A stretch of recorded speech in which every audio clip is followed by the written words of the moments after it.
চলে যায়, পরকালে দেখা হবে এখন চলে যায়। মরহনামায় ডাক দিয়েছে যেতে হবে ভাই, মরহনামায় ডাক দিয়েছে যেতে হবে ভাই।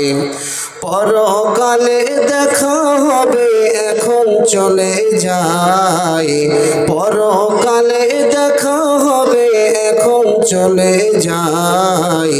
মরহনামায় ডাক দিয়েছে যেতে হবে ভাই। যে ডাকের সাড়ায় আমায়, যে ডাকের সাড়ায় আমায় দিতেই হবে, থাকতে পারিব না আমি মিছে হবে। যে ডাকের সাড়ায় আমায় দিতেই হবে, থাকতে পারিব না আমি মিছে হবে। ভাবিনি এ সময়ে, ভাবিনি এই সময়ে ডাকিবে আমায়, করিনি ঈমান আমল কি হবে উপায়। ভাবিনি এই সময়ে ডাকিবে আমায়, করিনি ঈমান আমল কি হবে উপায়। তওবা করার সময়টুকু, তওবা করার সময়টুকু এখন আমার নাই। মরহনামায় ডাক দিয়েছে যেতে হবে ভাই, মরহনামায় ডাক দিয়েছে যেতে হবে ভাই। পরকালে দেখা হবে, পরকালে দেখা হবে এখন চলে যায়। মরহনামায় ডাক দিয়েছে যেতে হবে ভাই। পাড়া পড়শ ভাই বোনার, পাড়া পড়শ ভাই বোনার ঘরের সুন্দর বিবি, কিছুদিন পর ভুলে যাবে আপন যত ভাবি। পাড়া পড়শ ভাই বোনার ঘরের সুন্দর বিবি, কিছুদিন পর ভুলে যাবে আপন যত ভাবি। রেখে যাওয়া সম্পদ আমার নিয়ে যাবে লুট করে, রেখে যাওয়া সম্পদ আমার নিয়ে যাবে লুট করে। আমি পাপী থাকবো একা অন্ধকার কবরে, রেখে যাওয়া সম্পদ আমার নিয়ে যাবে লুট করে। আমি পাপী থাকবো একা অন্ধকার কবরে। এই পৃথিবী চিরজীবন, এই পৃথিবী চিরজীবন থাকার জায়গা নয়। মরহনামায় ডাক দিয়েছে যেতে হবে ভাই, মরহনামায় ডাক দিয়েছে যেতে হবে ভাই। পরকালে দেখা হবে এখন চলে যায়, পরকালে দেখা হবে এখন চলে যায়। মরহনামায় ডাক দিয়েছে যেতে হবে ভাই, মরহনামায় ডাক দিয়েছে যেতে হবে ভাই। সম্মানিত সুযোগ্য অত্র এলাকার কৃতি সন্তান আজকের সভাপতি মহাশয়, মঞ্চ উপবিষ্ট সম্মানিত অতিথিবৃন্দ, পর্দার আড়াল থেকে শ্রবণরত শ্রদ্ধাস্পদনীয় স্নেহাশিসা মা ও ভগ্নীগণ, সামনে আমার বয়োজ্যেষ্ঠ বয় কনিষ্ঠ সমবয়স্ক ইসলাম দরদি ইসলাম পিপাসু ভাই সকল, অ্যাট ফার্স্ট আল্লাহ তাআলার কৃতজ্ঞতায় সেজদা অবনত হচ্ছি, যার অপার অনুগ্রহে আমরা আমাদের ব্যস্ত জীবনের ব্যস্ততাকে পরিহার করে চিত্ত বিনোদনমূলক অনুষ্ঠান থেকে মুখ ফিরিয়ে নিয়ে একনিষ্ঠভাবে কোরআন ও সহিহ সুন্নাহ শোনার লক্ষ্য উদ্দেশ্যে এক জায়গায় সমবেত হতে পেরেছি। সেই মহান মনিবের দরবারে শুকরিয়া আদায় করছি। সকলেই বলবো আলহামদুলিল্লাহ। অতঃপর তার প্রেরিত দূত মানবকুলের শ্রেষ্ঠ মানব নবিকুল শিরোমণি বিপ্লবী নেতা আহমদে মুস্তফা মুহাম্মাদুর রাসূলুল্লাহ সাল্লাল্লাহু আলাইহি ওয়াসাল্লামের প্রতি কোটি কোটি দরুদ ও শান্তির ধারা বর্ষিত হোক। আল্লাহুম্মা সাল্লি আলাইহি আল্লাহুম্মা বারিক আলাইহি। ব্রাদার ইসলাম, আজকে ঠিক মাগরিবের পর থেকে নিয়ে ধারাবাহিক আলোচনা করে যাচ্ছেন, আলোচনা করেছেন বহু বিজ্ঞ জ্ঞানী ব্যক্তিত্বরা, অনেক জ্ঞানগর্ভ আলোচনা আপনারা শুনেছেন এবং উপকৃত হয়েছেন। এখন সিজনাল টাইম, প্রতিদিন প্রায় প্রোগ্রাম বক্তাদের, এই সময়গুলো আমাকে খুব ভালো লাগলো যে একটা নির্দিষ্ট সময় 1 ঘন্টা 20 মিনিট 30 মিনিট যথেষ্ট সময়। এই সময়ের মাঝে আমি আপনার সাথে কোনো ভূমিকা রাখবো না, ডিস্টার্বও দেবো না, আপনাকে কষ্ট দেবো না ইনশাআল্লাহ। ঠিক টাইমে আমাদের শ্রদ্ধেয় এবং চরম আকর্ষণীয় বক্তাকে আপনাদের মাঝে তুলে দেবো ইনশাআল্লাহ। তবে চান দিয়েছে পরে দেখছি।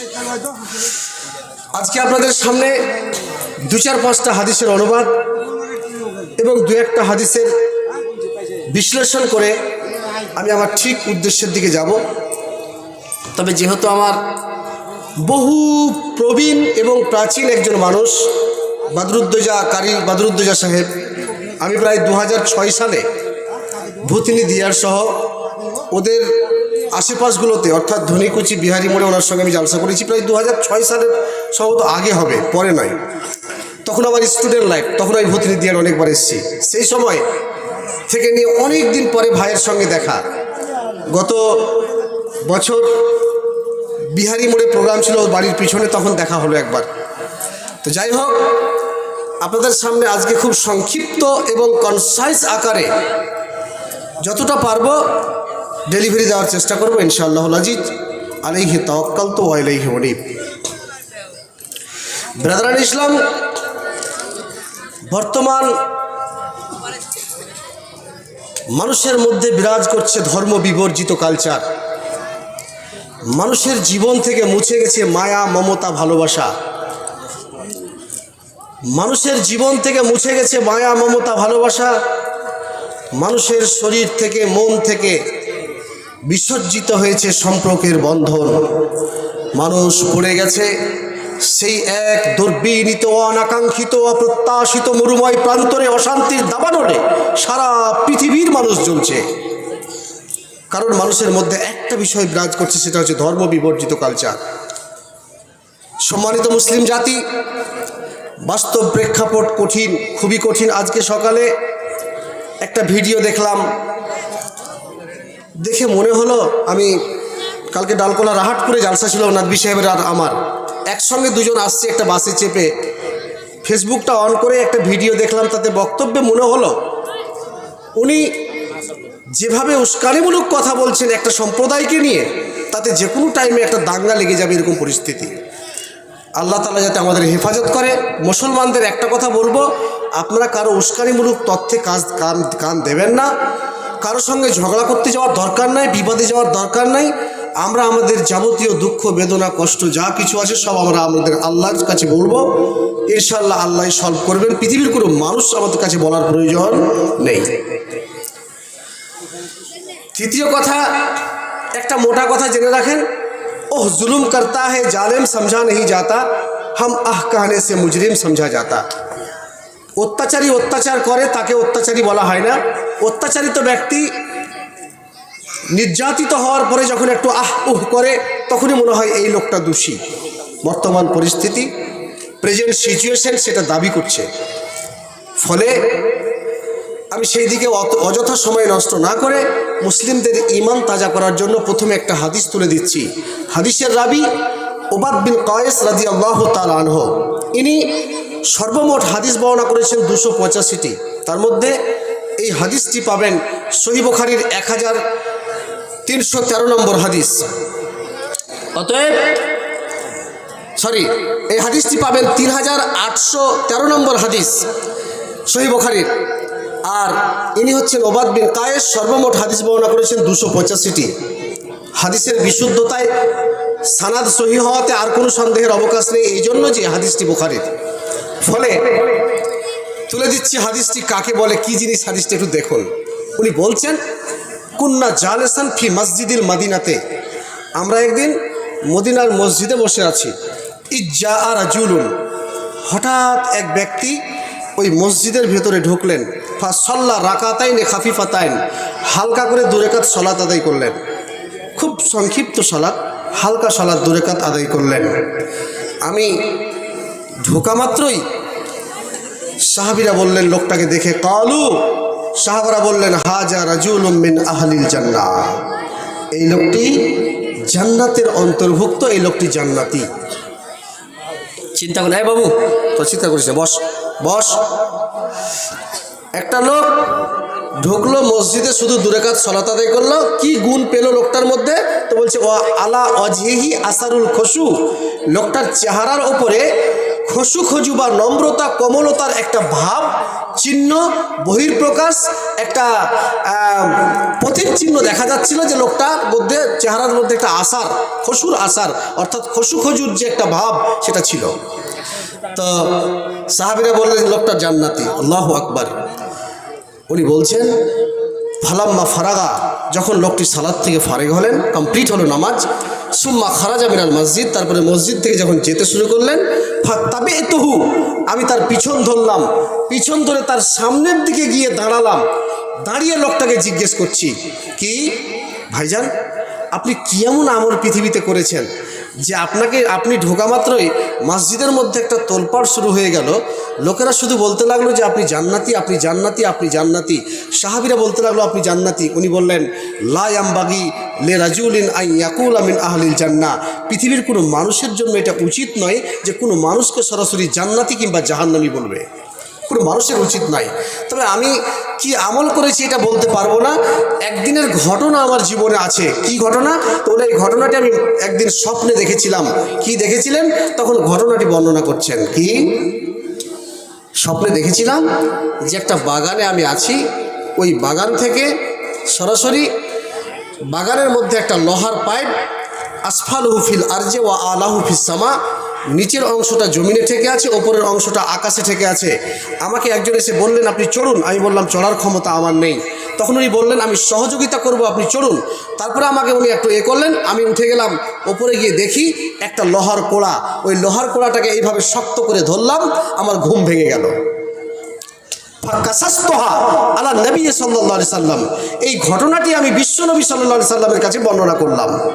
তখন বিশ্বনবী জনাবে মুহাম্মদুর রাসূলুল্লাহ সাল্লাল্লাহু আলাইহি ওয়াসাল্লাম আমাকে এই ঘটনার এবং এই প্রেক্ষাপট সম্পর্কে বিস্তারিত অ্যানালাইসিস করে দিলেন এবং আমার সামনে উপস্থাপন করলেন। কি?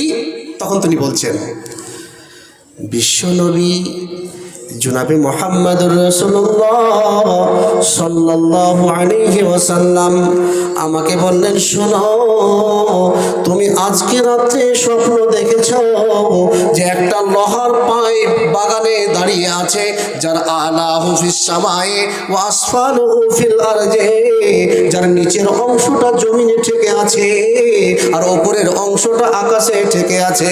তোমাকে একজন এসে বলল চড়ো, তুমি বললে আমি চড়তে পারবো না। লোকটা সহযোগিতা করলে আকাশে চলে গেলে, ওখানে গিয়ে দেখলে একটা লোহার কোড়া, ওই লোহার কোড়াটাকে তুমি শক্ত করে ধরলে, আর যেমনই শক্ত করে ধরেছ তোমার ঘুম ভেঙে গেছে। ওরে আমার সাহাবী, কর্ণপাত করে শুনে না, তিলকা রাউজাতুল ইসলাম, যে বাগানটা তুমি দেখেছিলে ওই বাগানটা হলো ইসলামের বাগান। ওয়াজালাকা আমুদুল ইসলাম, আর যেই খাম্বাটা তুমি দেখেছিলে, যেই স্তম্ভটা তুমি দেখেছিলে, যেই স্তম্ভে পা দিয়ে তুমি আকাশ পথে চলতে আরম্ভ করলে, ওই স্তম্ভটা হলো ইসলামের স্তম্ভ। ও আম্মাল উরওয়াতুল উসকা, আর যেই কোড়াটা তুমি শক্ত করে ধরেছিলে রে, ওই কোড়াটা অন্য কিছু নয়, ওটা হলো সরাসরি ইসলাম। বিশ্বনবী জনাবে মুহাম্মদুর রাসূলুল্লাহ সাল্লাল্লাহু আলাইহি ওয়াসাল্লাম বলেন, ওরে আমার সাহাবী, তুমি যেই স্বপ্নটা দেখেছো, এই স্বপ্নের মানে হলো তুমি যদি ওই কোড়াটাকে ধরার আগেই তোমার ঘুমটা ভেঙে যেত, যদি ওই কোড়াটাকে ধরার আগেই তোমার ঘুমটা থেকে তুমি জাগ্রত হয়ে যেতে, তবে তুমি ইসলামের ভেতরে চিরদিন থাকতে পারতে কি পারতে না? এটা সম্ভবপর বলতে পারতাম না, কিন্তু তুমি শুনে রেখে দাও, যেহেতু তুমি কোড়াটাকে শক্ত করে ধরে নিয়েছো, যতদিন পৃথিবীতে তুমি বাঁচবে রে, সারা জীবন ইসলামের প্রতি অটল থাকবে, ইসলাম থেকে দূরে সরে যাবে না। এটাই হলো তোমার স্বপ্নের তাবির। আম্মাল উরওয়াতুল উসকা, লোকটার নাম কি কেউ বলতে পারেন? তিনি হচ্ছেন ইসমহু আব্দুল্লাহ বিন সালাম। তিনি হচ্ছেন আব্দুল্লাহ বিন সালাম। একটা লোক, সাহাবাদের নলেজ দেখেন, সাহাবাদের ব্রেন দেখেন, সাহাবাদের অ্যাক্টিভিটি দেখেন, তাদের ট্যালেন্ট দেখেন, যে সরাসরি একটা লোকের আকার আকৃতি দেখে, চেহারা চরিত্র দেখে, তার অ্যাক্টিভিটি দেখে, তার উপস্থাপনা দেখে সরাসরি বলে দিচ্ছেন যে লোকটা জান্নাতি। আল্লাহু আকবার। চিন্তা করেন, হাদিস বুখারীর। আজকে সারা জীবন সুদের সাথে জড়িত, সারা জীবন ঘুষের সাথে জড়িত, সারা জীবন বিড়ি খায়, সারা জীবন তামাক খায়, সারা জীবন মদ খায়। মদ খেয়ে এসে বলে আল্লাহ তুমি বিচার করবে। বিচারটা আল্লাহ কোন দিক দিয়ে করবে? মদ খাওয়ার বিচার করবে না ওর কার্যকলাপ অ্যাক্টিভিটির বিচার করবে? কোনটা ভাই? অরিজিনালিটি আর পৃথিবীতে নেই, সব ডুপ্লিকেট হয়ে গেছে। যেই সাহাবীর ঈমান রেখে গিয়েছিলেন, যেই নবীজির ঈমান রেখে গিয়েছিলেন, কবি বলেন আজও সেই কোরআন আছে, হাদিস আছে, আজও সেই কোরআন আছে, হাদিস আছে, সেই ঈমান আর মানুষ নেই। আজও সেই কোরআন আছে, হাদিস আছে, সেই আবু বকর ওমর নেই। আজানার ওই রেশম আছে আগের মতো, সেই বেলাল আর উম্মে মাখতুম নেই। আছে, আজান আছে, কোরআন হাদিস সব ঠিক আছে, কিন্তু সেই সাহাবিগুলো যেই ঈমান ভোল্টেজের সাহাবি, তারা আজ উপস্থিত নেই। সব ডুপ্লিকেট শুরু হয়ে গেছে, আসল অরিজিনালিটি হারিয়ে গেছে। গত রাত্রে এই কথাটা বলেছিলাম, যারা লাইভ অনুষ্ঠান দেখেছে তারা বলতে পারবে। এই জন্য বলেছিলাম যে দুনিয়াতে অরিজিনালিটি নেই, সব ডুপ্লিকেট হয়ে গেছে, সব ভেজাল লেগে গেছে, আর পরিষ্কার জিনিস পৃথিবীতে নেই। একটা ইতিহাস আমি আপনার সামনে তুলে ধরছি আজকে। যখন দেশের প্রধানমন্ত্রী আমিরুল মোমিনিন হযরত উমর রাদিয়াল্লাহু তাআলা আনহু, সেই প্রেক্ষাপটে সেই সময় হিন্স প্রদেশ বলে একটা প্রদেশ আছে, ওই হিন্স প্রদেশের গভর্নর রাজ্যপাল হিসেবে নিয়োগ করার জন্য উমর রাদিয়াল্লাহু তাআলা আনহু একজনকে নিযুক্ত করলেন। তিনি হচ্ছেন সাঈদ বিন আমের, অন্য কোনো ব্যক্তি নন। কে? সাঈদ বিন আমের। চিন্তা করেন, এখানে বলার উদ্দেশ্য হচ্ছে রাজ্যপাল গভর্নর পোস্টটা হচ্ছে এমন একটা পোস্ট যেটা উইদাউট ইলেকশন সিলেক্ট হয় আর কি। ইলেকশন ছাড়াই, ভোট ছাড়াই, যেটা নির্বাচন ছাড়াই সিলেক্ট হয়, রাষ্ট্রপতি সরাসরি ওখান থেকে সিলেক্ট করে দেয়। সেটাকে রাজ্যপাল কিংবা গভর্নর। এই রাজ্যপাল হিসাবে নিয়োগ করলেন হযরত উমর রাদিয়াল্লাহু তাআলা আনহু, যার নাম সাঈদ বিন আমের। কিছুদিন রাজ্যপালই চালানোর পর, গভর্নরই চালানোর পর, ওই দেশের মানুষেরা সরাসরি এসে আমিরুল মোমিনিন হযরত উমর রাদিয়াল্লাহু তাআলা আনহুর দরবারে নালিশ জানাচ্ছেন। কি? আমিরুল মোমিনিন, খলিফাতুল মুসলিমিন, আপনি যেই লোকটাকে আমাদের আমির করে পাঠিয়েছেন, অর্থাৎ হযরতে সাঈদ বিন আমির, লোকটা ঠিকঠাক লোক নয়, লোকটার অনেকগুলি ভুল রয়েছে। এই দয়া করে এই ভুলগুলো আপনি সংশোধন করে দেবেন। ভুলটা কি? ভুলটা কি? ভুলটা কি? আপনি যে আমাদের রাজ্যপাল করে লোকটাকে পাঠিয়েছেন, যার একটা নয়, দুটো নয়, যার বিরুদ্ধে 4খানা অবজেকশন রয়েছে রে, এই 4খানা অবজেকশনের জবাব আপনাকে দিতে হবে। অতএব আপনি দয়া করে সাঈদ বিন আমেরের কাছ থেকে এই 4টা জিনিসের জবাবটিকে আমাদেরকে নিয়ে দেবে। কি জবাব? আমিরুল মুমিনিন, খলিফাতুল মুসলিমিন, 1 নম্বর উত্তর, 1 নম্বর কৈফিয়তটা শুনেন, 1 নম্বর অভিযোগটা হযরত সাঈদ বিন আমেরের বিরুদ্ধে শুনেন। আপনি গভর্নর করে পাঠিয়েছেন, উনি আমাদের দেশের, আমাদের হিন্স প্রদেশের রাজ্যপাল, আমাদের হিন্স প্রদেশের গভর্নর, ওনার বিরুদ্ধে 1 নম্বর ওঠা যে অবজেকশনটা, সেটা হলো এইরকম: উনি ঠিক টাইমে কোনোদিন পার্লামেন্টে উপস্থিত হতে পারেন না। উনি পার্লামেন্টে ঠিক টাইমে আসতে পারেন না। 8টায় পার্লামেন্টে হাজিরা দিতে হয়, উনি 8:30টায় আসেন, 8:20 আসেন, 8:40 আসেন, 8:25 আসেন, কিন্তু জীবনেও কোনোদিন উনি 8টার ভেতরে পার্লামেন্টে ঢুকতে পারেন না, অফিসে উপস্থিত হতে পারেন না। এক নম্বর অবজেকশন।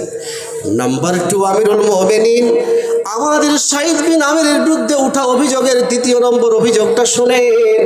উনি সপ্তাহে একদিন করে অফিস কামাই করে দেন, অ্যাবসেন্ট করে দেন, অনুপস্থিত থাকেন, সপ্তাহে একদিন অফিসে হাজিরা দেন না। এটা হচ্ছে ওনার বিরুদ্ধে উঠা দ্বিতীয় নম্বর অবজেকশন। নাম্বার 3, ওনার বিরুদ্ধে উঠা 3 নম্বর অভিযোগটা শুনেলেন। উনি যে আমাদেরকে আপনি যে গভর্নর করে পাঠিয়েছেন।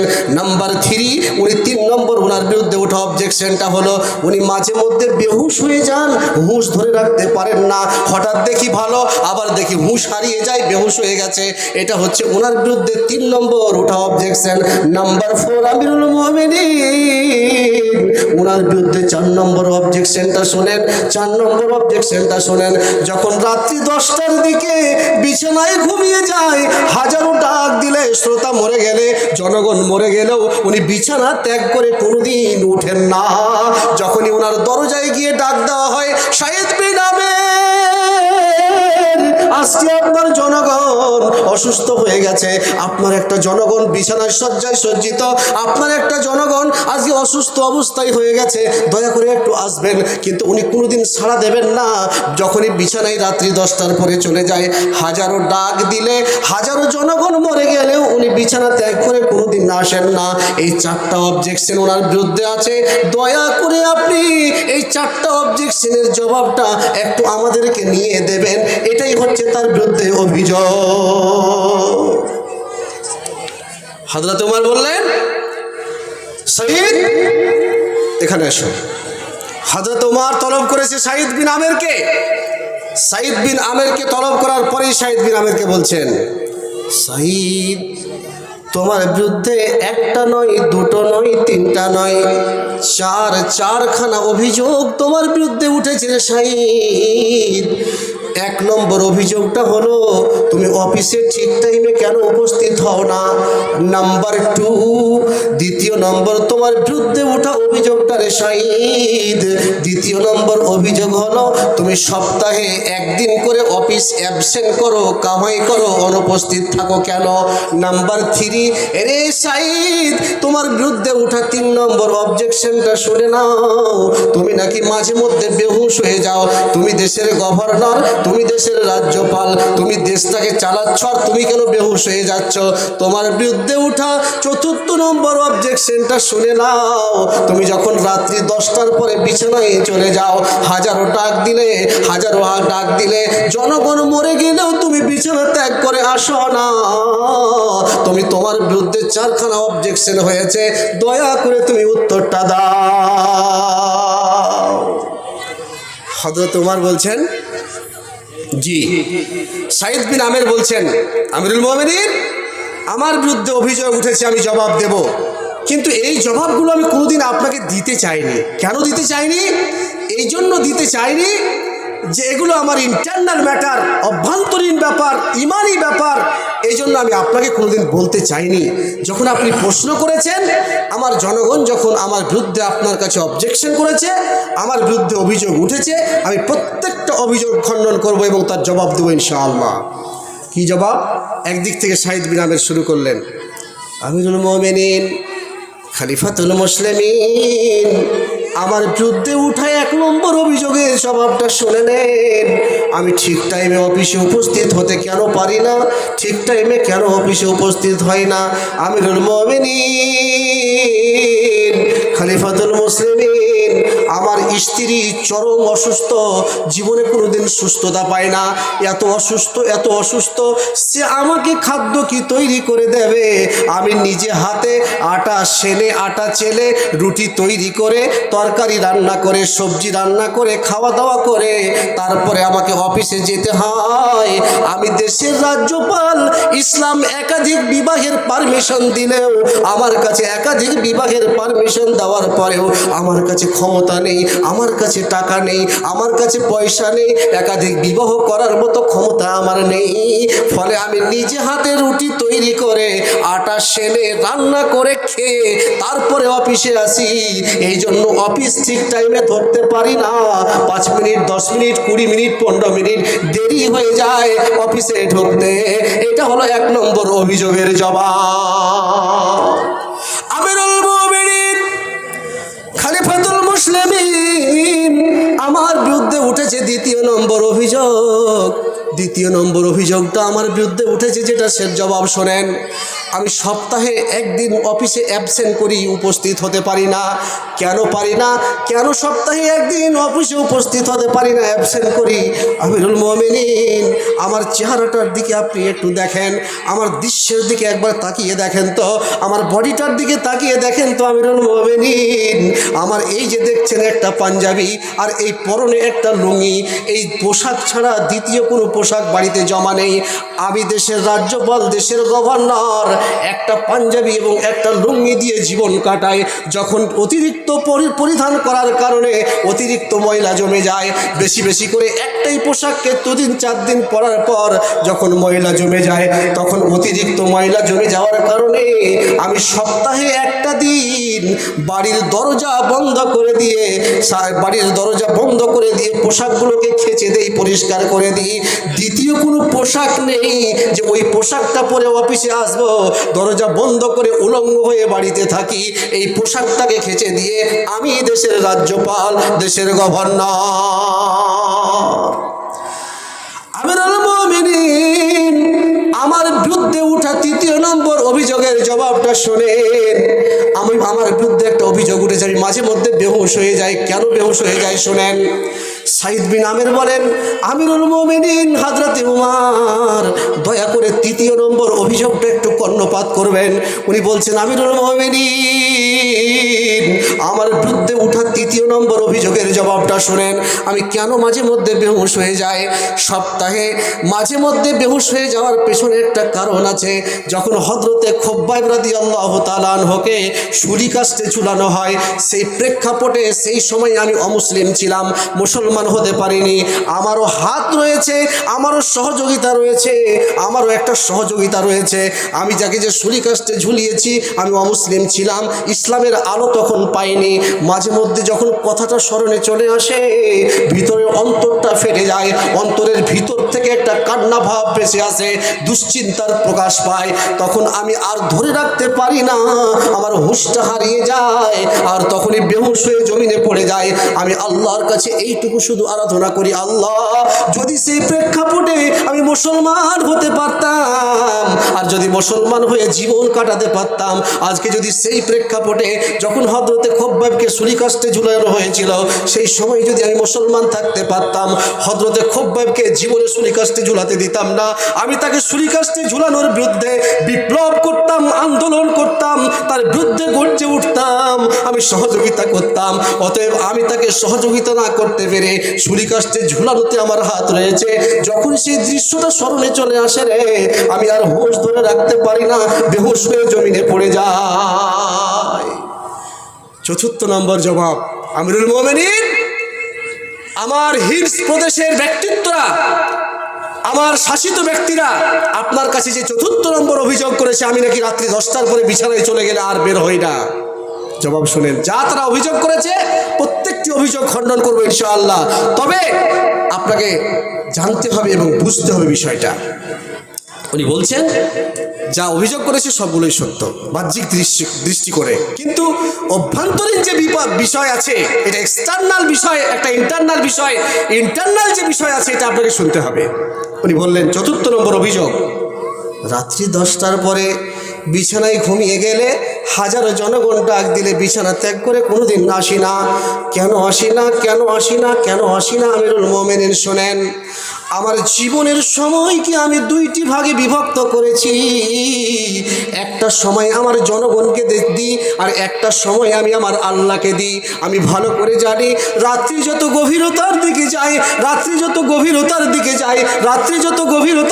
যায়, আমার আল্লাহর দরজা তত খুলে যায়, রহমতের দরজা আল্লাহ তত খুলে দেন। বান্দার কথাগুলো আল্লাহ রাব্বুল আলামিন কর্ণপাত করে শ্রবণ করেন, অ্যাকসেপ্ট করেন।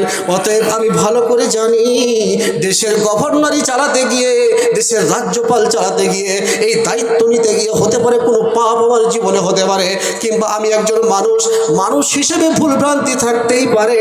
আমি আমার আল্লাহর দরবারে রাত্রে উঠে উঠে জাগরণ করে রাত্রি 10টার পরে ওই সময়টা জনগণকে দিই না। কে মরলো, কে বাঁচলো, কার গেল, কার এলো, এইটা দেখার সময় আমার কাছে নেই।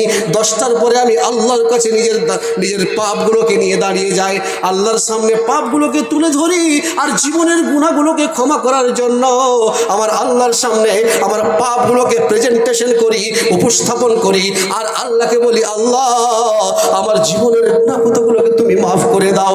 ওই সময়টুকু দয়া করে কেড়ে দেবেন না, ওটা আমার জনগণকে দেওয়ার মতো সময় নেই, এই সময়টুকু জনগণকে দিতে পারবো না। যখন সকাল 6টা হবে, 8টা হবে, অফিসে যোগ দিয়ে দেব, সেইখান থেকে রাত্রি 10টা পর্যন্ত জনগণকে সময় দেব, আর বাকি সময়টা আমার পাপের জন্য আল্লাহর কাছে কাঁদবো। ওই দয়া করে সময়টুকু কেড়ে নেবেন না। ঈমান দেখেন, উমর রাদিয়াল্লাহু তাআলা আনহু হিমস প্রদেশের ব্যক্তিরাকে জিজ্ঞেস করলেন এবং একটা তালিকা দিলেন কাগজ দিয়ে, যে আপনি দেখুন তো এই কাগজে একটা লিস্ট তৈরি করো যে কারা কারা বিপিএল যোগ্য ব্যক্তি। ইতিহাসে লেখা আছে বিপিএল যোগ্য ব্যক্তি কারা। বিপিএল এর তালিকায় প্রথম নম্বর যে নামটা নথিভুক্ত হয়েছে সেটা হচ্ছে সাঈদ বিন আমের। আমিরুল মুমিনিন পড়ে আশ্চর্য, হযরত ওমর বলছেন, আহা, এই সাঈদ কে সাঈদ, এটা মান হাদা সাঈদ, এই সাঈদটা আবার কে? তখন ওই হিমস প্রদেশের ব্যক্তিরা বলছেন, ইনি হচ্ছেন আমাদের রাজ্যপাল, ইনি হচ্ছেন আমাদের গভর্নর। আমিরুল মুমিনিন হযরত ওমর বলছে, তোমাদের গভর্নর বিপিএল তালিকায় নাম? বলে, হ্যাঁ, ইনি আমাদের গভর্নর, আমরা ভেরিফিকেশন করেছি, যথেষ্ট তদন্ত করে দেখেছি, তাতে বুঝতে পেরেছি ইনিও বিপিএল এর যোগ্য। আজকের ডেটে একটা সাধারণ রাজনীতি লোকের কাছে, নেতার কাছে টাকার অভাব থাকে না, সেই প্রেক্ষাপটে একটা গভর্নর যার ইমানই জজবা কত, যে যার বিপিএল তালিকায় নাম, চিন্তা করেন ইমানটা কোথায় ছিল আর কোথায় এসেছে। ভাই, এখন আর অরিজিনাল মাল পৃথিবীতে খুঁজে পাওয়া যাবে? আমাদের দেশের মাওলানা আব্দুল ওয়াহাব রহমানী একটা কবিতা বলতেন, এখানে ওয়াহাব রহমানীর মানে ওয়াজ শোনা মানুষ আছে না? অনেক আছে। উনি একটা কবিতা বলতেন, কবিতাটা স্মরণে এলো, ভেজালের যুগ চলছে রে ভাই, যখন যেদিকে চাই, ভেজালে ভেজালে ছেয়ে গেল দেশ, আসল পাওয়াই দায়। ধানে ভেজাল, চালে ভেজাল, ভেজাল সরষা তেলে, রসগোল্লা কিনে খেলে আর ছানাটুকু নাহি মিলে। আটাতে ভেজাল, চিনিতে ভেজাল, আটাতে ভেজাল, চিনিতে ভেজাল, ভেজাল দুধ মিশে মানুষের যত সুখাদ্য ছিল সব পরিণত হলো বিষে। ধর্মে ভেজাল, কর্মে ভেজাল, ধর্মে ভেজাল, কর্মে ভেজাল, ভেজাল পুঁথির পাতা, ওষুধের মাঝে মিশলো ভেজাল, ঘুরলো জ্ঞানীর মাথা। সাহিত্যিক ভাই ভেজাল গল্পে, সাহিত্যিক ভাই ভেজাল গল্পে মুখরিত করে বই, আর গোয়ালে দুধ চুরি করে পাচ্ছে ভেজাল দই। নামাজে ভেজাল, রোজাতে, নামাজও ভেজাল, রোজাতে ভেজাল। নামাজে আবার কি ভেজাল? আরে গল্প শুনেন ছোট্ট করে, ঘুমাচ্ছে নাকি আপনাদের? নামাজের একটা ভেজাল শুনেন। এই টাইমে দিয়েছেন তো, এই জন্য রসিকতার কথা বলি না, শেষ টাইমে দিলে তো বলতে হবে বাধ্য, ওই টাইমে ওয়াজ করা যায় না। এখন খুব ভালো সময়, নতুন জামাই শ্বশুর বাড়ি এসছে বেড়াতে, ও জীবনে কোনোদিন নামাজ পড়েনি। তোর স্ত্রী বলছে লজ্জাতে, শোনো আমার আব্বা গেল নামাজ পড়তে, বড় দাদা গেছে নামাজ পড়তে, আমার ছোট ভাইটা 10 বছরের, ওটাও নামাজ পড়তে গেছে, তুমি যাবা না? নামাজ ফের কী জিনিস রে? নামাজ কাকে বলে? ও নামাজের সংজ্ঞা, ডেফিনেশন, সলাতের সংজ্ঞা জানে না। তোর স্ত্রী বলছে তুমি নামাজ পড়োনি? বলছে আমি নামাজ কোনোদিন জীবনে পড়িনি। তো তুমি যাও, মসজিদে যাও, মাগরিবের সলাত ঠিক 4টার দিকে যাও, এসছে, বলছে যাও নামাজ পড়তে যাও, ইমামের পিছনে দাঁড়াবা, ইমাম যা যা করবে তুমি তা করবা। চলে গেছে মসজিদে গিয়ে দাদা শ্বশুরের সাথে দেখা, নানা শ্বশুরের সাথে দেখা, চা শ্বশুরের সাথে দেখা, সালাদের সাথে, সালাম আলাইকুম, সালাম আলাইকুম, সালাম আলাইকুম, কোথায় জামাই, লাতি জামাই কখন এলে? বাহ, নামাজ পড়তেছে, জানো জামাই তো খুব ভালো, নামাজ পড়ছে। সব দেখার পরে ও তখন মনে মনে ভাবছে নামাজ তো ভালো জিনিস, কেন যে আমার আজকে নামাজ পড়তে এসেছি, আমার দাদা শ্বশুর আদর করছে, নানা শ্বশুর আদর করছে, চাচা শ্বশুর আদর করছে, চাচাতো ভাই আদর করছে, সবাই তো আদর করছে, তো নামাজ তো ভালো জিনিস। সালাম দেওয়ার পরে একদিকে দাদা শ্বশুর বলছে, এই শোন রে, আমার লাতি জামাই আমার কাছে দাঁড়িয়ে নামাজ পড়বে। নানা শ্বশুর বলছে, না না আমার কাছে দাঁড়াক। দাদা শ্বশুরও লাতি জামাইকে নিবে, আর না পোতা জামাইকে নিবে, আর নানা শ্বশুরও লাতি জামাইকে নিবে, যে পাশাপাশি নামাজ পড়বে। তো ওরা তখন ফাইসলা নিলে যে আমরা দুজন দুদিকে হওয়া, আর জামাইকে মাঝখানে কর। লাতি জামাইকে মাঝখানে, দুজন দুদিকে, দু কাতার দুদিকে মাঝখানে, আর সামনে ইমাম। ইমাম শুরু করেছে মাগরিবের নামাজ। বিসমিল্লাহির রহমানির রহিম, আলহামদুলিল্লাহি রাব্বিল আলামিন। পৃথিবীতে মানুষ সব ভুলে যেতে পারে, স্ত্রীর কথা ভুলবে না। বলবে স্ত্রী বলেছে ইমাম যা করবে তুমি তা করবে, তখন পিছন থেকে শুরু করেছে আলহামদুলিল্লাহি রাব্বিল আলামিন। ওর দাদা শ্বশুরকে মাগে, এ তো খুব বড় কারি রে, ও একটা ইমাম নামাজ পড়াইছে, ও কেরাত করছে, ইফের কেন কেরাত করতে শুরু করলে? এক আলহামদুলিল্লাহ রাব্বিল আলামিন পর্যন্ত কিছু বললো না, আর রহমানির রহিম ও চালাইছে, আর রহমানির রহিম। তখন আর নানা শ্বশুর কইছে মান সম্মান গেল বে, এরকম করে একটা কাহিনী দিয়া এরকম করে রাস্তায়, এই তুই কেন শুরু করলি? ও ইমাম সাহেব পড়ছে, এটা ওর মুখের ভাষা, কিন্তু মন থেকে এটা বলতে পারে না, যেহেতু নামাজ কথা বলা যায়, তার ইঙ্গিত দিয়ে এটা বুঝাইছে, তুই কেন শুরু করলি, তুই কেন শুরু করলি, এটা বলতে চাইছে, কিন্তু এগুলো ভুলা পাচ্ছে। লাস্ট যখন সূরা ফাতিহা শেষ করার পরে দ্বিতীয় সূরা ধরেছি, ও যখন থামে না, তখন ওর দাদা শ্বশুর ওদিক থেকে কইছে যে ওর নানা শ্বশুর তো বাঁ দিকে আসে, কিছু কহিলে কি কহিল, তো আমি দেখছি একটু থাম না ভাই, থাম, তুই কেন হোড়াহড়ি শুরু করলি, তুই কেন কেরাত করতে শুরু করলি? তখন ভেবেছে যে নামাজে লাগছে ঠেলাঠেলি করতে হয়, না তো এরকম করে নানা শ্বশুরে হুড়া মারছে, দাদা শ্বশুরে হুড়া মারছে, এরকম অভ্যাস। যখন দু তিনবার গুঁতা মেরেছে, তখন যুবক ছেলে মেরেছে গুঁতা, এদিকের কাতার পড়ে শেষ, এদিকের কাতার পড়ে শেষ। উঠে বলছে এই কাজ করলে কে, এই কাজ করলে কে? তো জামাই হ্যাঁ নানা শ্বশুর বলছে তুই কেন এভাবে হুড়া মারতে গেলি? আমি কি হুড়া আগে মেরেছিল? তুমি একদিক থেকে গুতা মারছ, আর দাদা শ্বশুর একদিক থেকে গুতা মারছে। তো আমি ভেবেছি যে নামাজে মনে হয় গুতাগুতি করতে হয়, তাহলে আমি নামাজে গুতাগুতি শুরু করেছি, আমার কি দোষ আছে? তুমি বলছো ছোট করে এইরকম ভেজাল সব জায়গায়। কবি বলছেন নামাজে ভেজাল রোজাতে ভেজাল, নামাজে ভেজাল রোজাতে ভেজাল, ভেজাল জাকাতে ভাই, ভেজাল মিশ্রিত টাকা নিয়ে হাজি হজ করিতে যায়। সব জায়গায় ভেজাল ঢুকে গেছে, অরিজিনাল মাল খুঁজে পাওয়া মুশকিল। ফতুয়াতে ভেজাল, আলেমে ভেজাল, কামেলে ভেজাল, সব জায়গায় ভেজাল। এক একজন এক একটা নিয়ে চলছে, সব জায়গায় ভেজাল। মা বোন, আপনাদের উদ্দেশ্যে এবার একটা হাদিস তুলে দেবো ইনশাআল্লাহ। আজকে হাদিসটা হঠাৎ করে চোখে আসলো, তো মনে মনে ভাবলাম যে আজকের জলসাই বলবো। আমি জানি যে ভূতনি দিয়ারে পুরুষও থাকে মহিলাও থাকে, ওরা জলসা শুনতে ভালোবাসে, কারণ দিয়ার আমি আজকে থেকে আসি না, প্রায় 2006 সাল থেকে স্টুডেন্ট লাইফ থেকে দিয়ার এসেছি। সিনিয়র মাদ্রাসার ফিল্ডে আমি 4 বা 3 বার এসেছি, এবং খাসমহলে আমার জীবনে আমি 11 বার এসেছি। এত মানে দিয়ার এসেছি মানে অ্যাট এ টাইম, এক সময়। ইদানিং এই 2-4-5 বছর থেকে কমেছে, আবার শুরু হয়েছে আলহামদুলিল্লাহ। জানি না কতদিন আসবো, তবে আমি এতটুকু জানি যে দিয়ারের মানুষ আর হরিশ্চন্দ্রপুরের মানুষ, উত্তর দিনাজপুরের কিছু অংশ শেরশাবা দিয়া, এরা জালসা শুনে এবং বসে থাকে, এটা খুব ভালো জিনিস। ভাইজান, এবার বলি, একটা চমৎকার বিষয় আপনাদের সামনে তুলে ধরার চেষ্টা করছি। পৃথিবীর মাটিতে জাতি পিছাবে না, একটা জিনিস যদি জাতির মাঝে থাকে, সেটা কি বলেন তো? সেটা হচ্ছে শিক্ষা। এটাকে সম্পদ বলা হয়েছে। ইবনুল বার রাহিমাহুল্লাহর একটি বই, ইবনুল বার রাহিমাহুল্লাহর একটি বই, বইটির নাম হচ্ছে জামেউল ইলমে ওয়া বায়ানিহি। এই বইয়ে উনি একটা রচনা করেছেন। আবু হুরায়রা রাদিয়াল্লাহু তাআলা আনহু একদিন বাজারে গেছেন, দেখছেন রাআন নাস ইয়াতাবায়াউনা, মানুষরা ব্যবসা বাণিজ্য করছে। তখন উনি বলছেন, আরে আনতুম হাহুনা ওয়া মিরাসুর রাসূল ইকসামু ফিল মসজিদ, তোমরা এখানে কি করছো?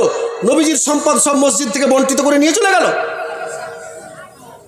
ফারাজাউ ইলাল মসজিদ, সাহাবীরা মসজিদের দিকে প্রত্যাবর্তন করলেন। গিয়ে দেখছেন ইয়াতাআল্লামুনাল রাআন নাস ইয়াতাআল্লামুনাল কুরআন ওয়া ইউআল্লিমুনাহু, ইয়াতাআল্লামুনাল হাদিস ওয়া ইউআল্লিমুনাহু। একজন অপরজনের কাছে শিক্ষা নিচ্ছে, অপরজনকে শিক্ষা দিচ্ছে। কেউ মুআল্লিম, কেউ মুতাআল্লিম, কেউ শিক্ষক, কেউ ছাত্র, কেউ টিচার, কেউ লার্নার। দেখছেন, আরে আবু হুরায়রা রাদিয়াল্লাহু তাআলা তাহলে মিথ্যা কথা বললো? আমরাকে বললো মসজিদ থেকে নবীজির সম্পদ বন্টন করে নিয়ে চলে গেল, এসে দেখছি কোরআন হাদিসের চর্চা হচ্ছে, বিনিময় হচ্ছে। তখন আবু হুরায়রা রাদিয়াল্লাহু তাআলা আনহু বলছেন, তারা প্রত্যাবর্তন করলেন কোথায়? বাজারের দিকে। বাজারে যখন গেলেন, এটাকে বলা হয় রিবার্ট ইংলিশ শব্দে। একটা হচ্ছে কনভার্ট, একটা রিবার্ট, মানে আবার প্রত্যাবর্তন করলেন। প্রত্যাবর্তন করে আসার পরেই উনি আবু হুরায়রা রাদিয়াল্লাহু তাআলা আনহুকে বলছেন, কাদ গফারাল্লাহু লাক, ভাষা কত স্ট্যান্ডার্ড দেখুন। আল্লাহ আপনাকে ক্ষমা করুন। কেন? যে আপনি মিথ্যা কথা বললেন কেন? আপনি বললেন নবীজির সম্পদ মিরাসুর রাসূল ইকসমফিল মসজিদ, আর আমরা গিয়ে দেখছি ইয়াতাআল্লামুন আল কোরআন ওয়া ইউআল্লিমুনাহু। আপনি বললেন নবীজির সম্পদ মসজিদে বন্টিত হচ্ছে, আর আমরা গিয়ে দেখছি যে কোরআন হাদিসের বিনিময় হচ্ছে, চর্চা হচ্ছে। তখন আবু হুরায়রা রাদিয়াল্লাহু তাআলা বলছে, কোনটাকে তুমি সম্পদ মনে করছো? তোমরা কোনটাকে সম্পদ মনে করছো? এই টাকা পয়সাকে, জমি জায়গাকে? এই সম্পদ একদিন বিলুপ্ত হয়ে যাবে, অবলুপ্ত হয়ে যাবে। একটা সম্পদ পৃথিবীতে বেঁচে থাকবে, সেটা হচ্ছে কি? শিক্ষা। শিক্ষা হচ্ছে জাতির মেরুদণ্ড। যদি আপনি সঠিক শিক্ষা শিখতে পারেন, তাহলে আপনার জায়গাটা আপনি দখল করতে পারবেন। আপনি আজকে দুঃখ লাগে, সুপ্রিম কোর্ট যান, হাইকোর্টে যান, একজন মুসলিম ভালো জজ পাবেন না, ভালো উকিলও পাবেন না, ভালো উপযুক্ত একটা জায়গায় নেই। কারণ আপনি যদি ঠিক জায়গায়, আজকে হয়তো একটা বাধা বিপত্তির যুগ এসছে, না আসা নয়, আজকে হয়তো রেস্ট্রিক্টেড আছে অনেকটাই, কিন্তু একটা সময় ছিল যে সময় লিগ্যালভাবে নিয়োগ হয়েছে এবং নিয়োগ প্রক্রিয়া স্বচ্ছ ছিল, তখন কিন্তু চেষ্টা করেছে, সেই প্রেক্ষাপটেও কিন্তু আমাদের জাতি পিছিয়ে, শিক্ষার বিষয়ে পিছিয়ে এগিয়ে থাকতে পারেনি। কেন? আজকে মেধা নেই? যথেষ্ট মেধা আছে আমাদের মাঝে, যথেষ্ট মেধা আছে। নিট দেখুন, নিটে গিয়ে দেখুন, ভালো ভালো ছেলে বেরিয়ে যাচ্ছে নিটে গিয়ে, 720 পেয়ে যাচ্ছে। সোয়েব আক্তার নাকি সেটা নামে পেল না, চিন্তা করেন। আছে মা বোন, ইসলাম অত সহজ নয়, ইসলামের আলো অত সহজ নয়, ধরে রাখা যে কত কঠিন, এই মারাত্মক। যখন যেই সময় আনাস রাদিয়াল্লাহু তাআলা আনহুর আব্বা আবু তালহা বাড়িতে নেই, বাইরে, ওর স্ত্রী হচ্ছে উম্মু সুলাইম, যাকে বলা হয়েছে উরিতু ফিল জান্নাতে রাআইতু জাওজাতা আবি তালহাতা। আল্লাহ রাসূল সাল্লাল্লাহু আলাইহি ওয়াসাল্লাম বলছেন, আমি দেখেছি স্বপ্নে, আমাকে দেখানো হয়েছে জান্নাতের বুকে একজনের ছবি, সেটা হচ্ছে মালিকের স্ত্রী, যার নাম কি? উম্মু সুলাইম। তার তিনটা নাম বর্ণিত হয়েছে, একটা রুমাইশা, একটা উমাইশা, একটা গোমাইশা, এগুলো নাম তার বর্ণিত হয়েছে। এই স্ত্রী কত ইমানদার মা বোন আপনারা আছেন, তার জন্য আপনাদের জন্য হাদিস থেকে তুলে ধরছি। কত চমৎকার হাদিস, এবং কিভাবে তারা ইসলামকে টিকিয়ে রেখেছে, কত কষ্ট করে। টিকিয়ে বলতে ইসলামকে তারা কত ভালোবেসেছে, টিকিয়ে রাখা বলবো না, এই জন্য যে টিকিয়ে রাখার দায়িত্ব আল্লাহ নিয়েছে। ইন্না নাহনু নাযালনা যিকরা ওয়া ইন্না লাহু লাহাফিজুন। কোরআন এবং ইসলামের দায়িত্ব আল্লাহর কাছে, আমরা শুধুমাত্র কাজ করে যাব। কিয়ামত পর্যন্ত জঙ্গলে হলে একজন মানুষ হলে ইসলামকে মেনে থাকবে, ইসলাম টিকে থাকবে ইনশাআল্লাহ। এবার কি? আনাস রাদিয়াল্লাহু তাআলা আনহুর আব্বা আবু তালহা, উনি দূর থেকে আসছেন, বাড়িতে ঢুকবে তার আগে ওর স্ত্রী আর সন্তান ইসলাম গ্রহণ করেছে। তথ্য দিচ্ছে ওকে, যে গ্রামে ঢুকেছে বাহির থেকে, আবু তালহাকে বলা হলো আপনার স্ত্রী এবং আপনার ছেলে ইসলাম গ্রহণ করেছে। আবু তালহার মন মেজাজ খারাপ, বাড়িতে ঢুকলো, স্ত্রীর সঙ্গে কথা শুরু হলো। উম্মু সুলাইম, রুমাইশা, উমাইশা, গোমাইশা, তিনটা নাম। আসার পরেই উনি জিজ্ঞেস করছেন, বিবি রুমাইশা, তোমার বিষয়ে একটা ইনফরমেশন কর্ণকহরে স্পর্শ করেছে, দয়া করে তুমি এই সঠিক তথ্যটা আপসহীনভাবে বলো, তুমি কি ইসলাম গ্রহণ করেছ? উম্মু সুলাইম বলছেন, স্বামী আমার, ইসলাম এমন একটা ধর্মের নাম যেটা চিটিংবাজি চলে না, যেখানে গোপনীয়তা চলে না, যেখানে কোনো ধোঁকাবাজি নেই, ফারিব নেই, কোনো রকমের দুষ্টামি নেই। অতএব আমি ইসলাম গ্রহণ করেছি, আমাকে দয়া করে আপনি যা বলার বলুন, মিথ্যার আশ্রয় নেওয়ার কোনো প্রয়োজন নেই।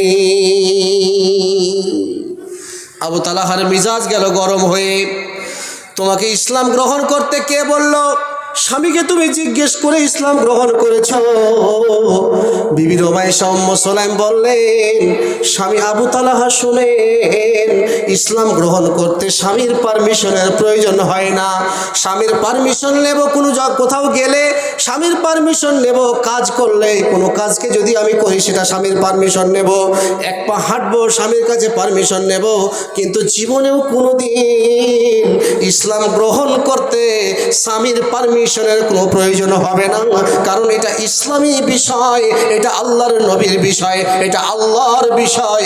এখানে কোনো রকমের স্বামীর পারমিশনের প্রয়োজন নেই। নামাজ পড়বো ফরজ, রোজা করব ফরজ, ইসলাম গ্রহণ করব, এগুলোতে স্বামীর কোনো পারমিশনের দরকার হবে না। আবু তালহা বলছে, তুমি জানো স্বামীর যদি স্বামী না থাকে তোমার কাছে কত কষ্ট, চলে গেলেন। খুব সংক্ষেপে বলছি, এত কিছু বলার দরকার নেই। উম্মু সুলাইম চলে আসলেন নবীজির কাছে।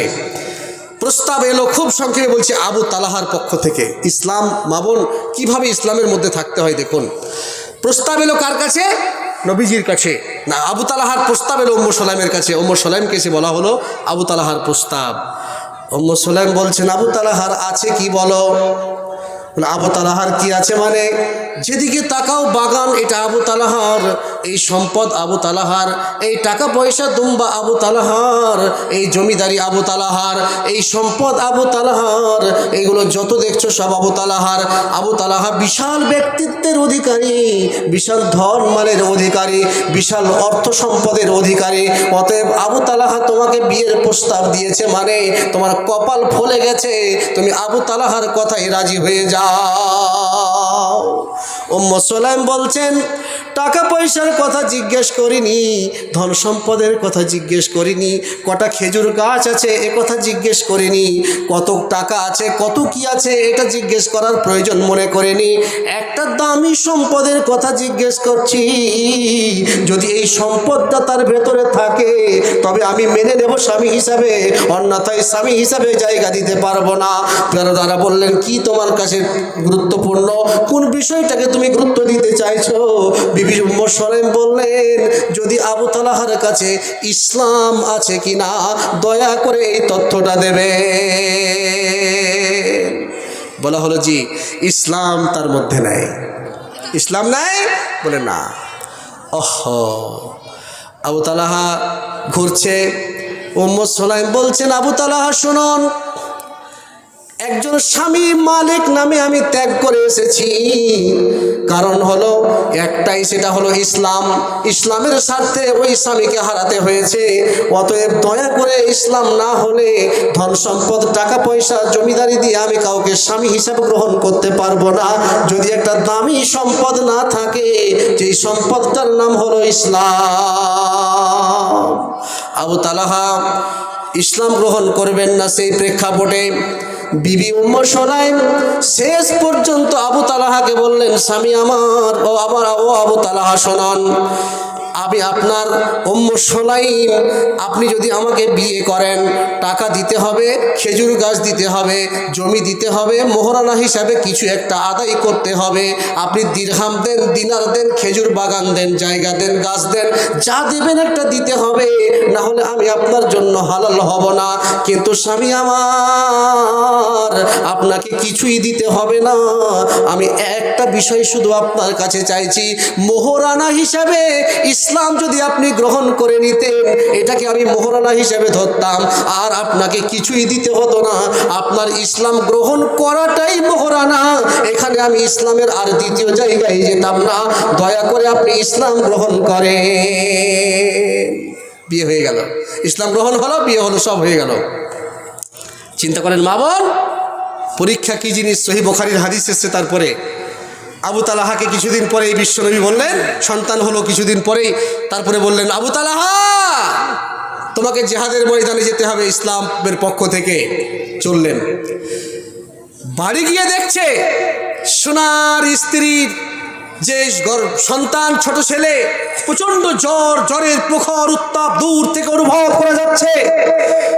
সন্তান যদি জ্বর হয়, এখন যদি আমাদের ইমাম সাহেব একজনকে বলে মসজিদে চাল উঠাতে যেত, বাড়িতে গিয়ে দেখছে সন্তান অসুস্থ, স্ত্রীকে বলছে যে সন্তান আমাকে চাল উঠাতে যেতে বললো, তো স্ত্রী কি বলবে, তোমাকেও দেখছি আর ইমাম সাহেবকেও দেখছি, কেন যে তোমাকে চাল উঠাতে বলছে, ওরও হুঁশ নেই তোমারও হুঁশ নেই, এই জন্য যে সন্তান অসুস্থ তুমি মসজিদে চাল উঠাতে যাবা।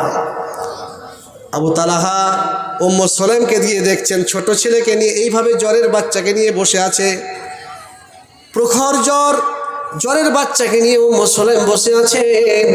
আবু তালহা দূর থেকে এসে সালাম দিলেন, আসসালামু আলাইকুম। উম্মু সুলাইম বললেন, ওয়ালাইকুম আসসালাম। কি বলছেন স্বামী আমার? আবু তালহা বলেন, বিবি রে, আজকের ডেটে আমাকে বিশ্ব নবী জনাবে মুহাম্মদুর রাসূলুল্লাহ সাল্লাল্লাহু আলাইহি ওয়াসাল্লাম জিহাদের ময়দানে যেতে পারমিশন দিয়েছে, অর্ডার দিয়েছে, ইনস্ট্রাকশন দিয়েছে, দয়া করে তুমি আমার প্রতি কোনো রকমের দাবি দাওয়া রেখো না, তুমি আমাকে অন্তরের অন্তরস্থল থেকে ক্ষমা করে দাও। আমি তোমার কাছে ক্ষমা চাইতে এসেছি, তোমাকে নিয়ে জীবন কাটিয়েছি, তোমার সঙ্গে অনেক দিনের জীবন কাটিয়েছি আমি। অতএব বিবি রে, দয়া করে তুমি আমাকে ক্ষমা করে দাও, আমার দ্বারাই তোমার জীবনের কোনো একটা জিনিস নষ্ট হতে পারে। অতএব তুমি আমাকে ক্ষমা করে দাও, ক্ষমা করে দাও, ক্ষমা করে দাও। বিবি উম্মে সালেম বললেন, স্বামী আমার, আপনাকে অন্তরের অন্তরস্থল থেকে ক্ষমা করে দিলাম। আপনি যান, জিহাদের ময়দানে চলে যান, জিহাদের ময়দানে চলে যান, জিহাদের ময়দানে আপনি চলে যান, যান, আপনাকে অন্তরস্থল থেকে ক্ষমা করে দিলাম।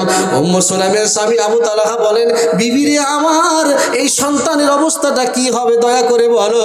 বিবি বলছেন, স্বামী আমার, আপনি যদি এখানে থাকেন আর আল্লাহ যদি সন্তানের মৌত লিখে রাখে, আপনি বাঁচাতে পারবেন না, মারা যাবে। আর আপনি যদি জিহাদের ময়দানে চলে যান আর সন্তানের যদি হায়াত অবশিষ্ট থাকে, পৃথিবীর কোনো শক্তি মারতে পারবে না। যান, আপনি জিহাদের ময়দানে চলে যান। চলে গেলেন। চলে যাওয়ার পর আগের যুগে এরকম একটা চিঠি লিখত, এই সময় এই টাইমে এই সময় আসবো, এটা চিঠি লিখতো। কেন? স্ত্রী একটু সুন্দর চিকন চাকন হয়ে যাবে, পরিষ্কার হবে। এখনও হাজি সাহেবরা আপনাদের দিকে আসে কিনা, এসে থাকে বাইরে কিছুদিন, নাকি? ইসলামিক অ্যাকসেপ্টেড বিষয় নয় যে আপনাকে এসে বাইরে থেকে তারপরে বাড়িতে আপনাকে খবর করতে হবে যে আমি স্ত্রী যাতে পরিষ্কার পরিচ্ছন্ন হয়ে যায়। আমাদের গ্রামের মাওলানা সাহেব, একটা হাজি সাহেব, এসেও বাড়িতে, এবার কালকে ফতুয়া পেয়েছি বাইরে থাকতে হবে না, তো ডাইরেক্ট এসে বাড়িতে ঢুকে গেছে। তো কিছু লোক ওকে বলছে হুড়কা হাজি, মানে হুড়কে ঢুকে গেছে, তাহলে বলছে হুড়কা হাজি। চিন্তা করেন, হ্যাঁ, এরি বাপরে, নাকের ফুল, আনিকুলের স্ত্রী মারা গেছে, নাকের ফুল। 5 মিনিট পরে আমি কালেকশন চলে যাবো ইনশাল্লাহ। নাকের ফুল, এটা দুয়াটা রাখছি আমি, থাকুক এখানে, লিয়েন, হ্যাঁ দিচ্ছি, আনিকুলের স্ত্রী। ঠিক, এবার খবর করেছে অমুক তারিখে বাড়িতে ঢুকবো। বিবি রোমাইশা এদিকে প্রস্তুত। কি দুঃখ, সন্তানের জ্বর বেড়ে গেল, আরো সন্তান মারা গেল। সুবহানাল্লাহ, ইন্না লিল্লাহি ওয়া ইন্না ইলাইহি রাজিউন। সন্তান মারা গেলেন। সন্তান যখন মারা গেল, প্রচুর শ্বাসকষ্ট, প্রচুর জ্বর। এবার স্বামীকে সান্ত্বনা দিবে কি দিয়ে? মা বোন, অ্যাটেনশন প্লিজ। এই জায়গাটা আপনার জীবনে, এই জায়গাটা নিয়ে আসার জন্য এতক্ষণই ঘটনাটা বললাম। এত লম্বা ঘটনা বলার দরকার ছিল না, খুব টেনে টেনে বললাম। আপনাকে আপনার জীবনকে, উম্মে সালেমের জীবনকে আইডিয়াল করে, মডেল করে আপনি তৈরি করুন, যে স্বামীর বাড়িতে বিপদ হলেও স্বামীকে সন্তুষ্ট দেওয়ার দায়িত্ব আপনার। কি করে দেবেন? উম্মে সালেম চিন্তিত, আহারে আজকে আমার স্বামী যুদ্ধের ময়দান থেকে বাড়ি ফিরছি, এমন সময় সন্তান মারা যাচ্ছে, এত কষ্টকর সংবাদ দেবো কি করে আমি স্বামীকে? স্বামী তো ভাত খাবে না, হাসবে না, আনন্দ পাবে না। উম্মে সালেম চিন্তা করলেন কি, উনি সুন্দর করে স্নান করিয়ে, নতুন জামা পরিয়ে সন্তানকে একটা ঘরে শুইয়ে দিলেন। দরজায় স্বামীর অপেক্ষমান স্ত্রী হিসেবে দাঁড়ালেন। স্বামী আসছে, স্বামীকে ওয়েলকাম জানাতে হবে, মৃদু হাসতে হবে। স্ত্রীর কাজ হলো স্বামীকে দেখে হাসতে হবে, স্বামীকে আনন্দ দিতে হবে, এটা স্ত্রীর দায়িত্ব। অতএব স্বামীকে আনন্দ দেওয়ার জন্য দাঁড়ালেন একেবারে দরজার উপরে। তো স্বামী আসছেন, যদি স্বামী দেখে যে স্ত্রীর মন ভারী, তাহলে তো বুঝে যাবে যে কিছু একটা দুর্ঘটনা ঘটেছে। স্বামী আবু তালহা এসে মাত্র বললেন, আসসালামু আলাইকুম। বিবি উম্মে সালেম বলেন, ওয়ালাইকুম আসসালাম। মৃদু হাসলেন, স্বামীকে নিয়ে ঘরে চলে গেলেন। সংক্ষেপে বলি, মিলন হয়ে গেল বা খাওয়া দাওয়া দিতে আরম্ভ করেছে। হঠাৎ করে স্বামী জিজ্ঞেস করছে, স্বামীকে তেমন সময় দিচ্ছেন না বেশি কথা বলার। চট করে মিলন হচ্ছে আর চট করে স্বামীর সঙ্গে কথাবার্তা চলছে। হঠাৎ করে স্বামী জিজ্ঞেস করলেন, উম্মে সালেম, একটা ইনফরমেশন দাও, আমার সন্তানটা কেমন আছে এটা বলো, জিজ্ঞেস করি তোমাকে।